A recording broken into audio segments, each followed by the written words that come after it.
जय जगन्नाथ। प्रिय भाई और भौणी माने भारत सरकार गृह मंत्रालयर ओडिशा स्थित जनगणना निर्देशालय एवं ओडिशा सरकार राजस्व और विपर्यय परिचालना विभाग समन्वय जनगणना कार्यक्रम शुभारंभ होईछि।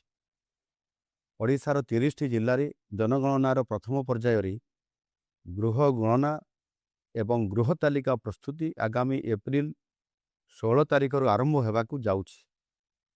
एही कार्यक्रम रे एप्रिल 16 तारिख रु मे 15 तारिख पर्यंत तालीम प्राप्त गणनाकारी और सुपरभाइजर माने घर को घर बुली तथ्य संग्रह करिवे।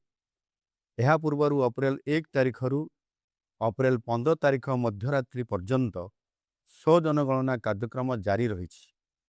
एथिरे सेल्फ एनुमरेशन पोर्टाल https://ac.census.gov.in माध्यम जनसाधारण निजर तथ्य निजे प्रदान करुछंती। आपण मानंकु अनुरोध, आपण जदि ए पर्यंत तथ्य देई नाहंती तेबे एही पोर्टाल रे निजर तथ्य दियंतु एवं जनगणना रे सहयोग करंतु। मु भी सेल्फ एनुमरेशन करिछि, आपण भी करंतु। एप्रिल 16 तारिख रु तालीम प्राप्त गणनाकारी माने घर घर बुली तथ्य संग्रह करिवे। एही तथ्य आम राज्य तथा देशर योजना प्रणयन और कार्यान्वयन सकाशे अत्यंत गुरुत्वपूर्ण।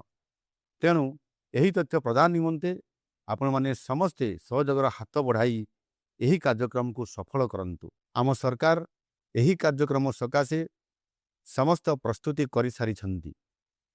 गणनाकारी आपण घर को जो समय तथ्य संग्रह करने पाई जिबे तांकु सठिक तथ्य प्रदान करी आम राज्य तथा देशर विकास रे सहायता करंतु।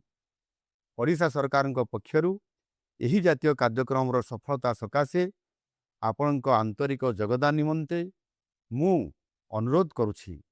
वंदे उत्कल जननी, वंदे मातरम, जय हिंद।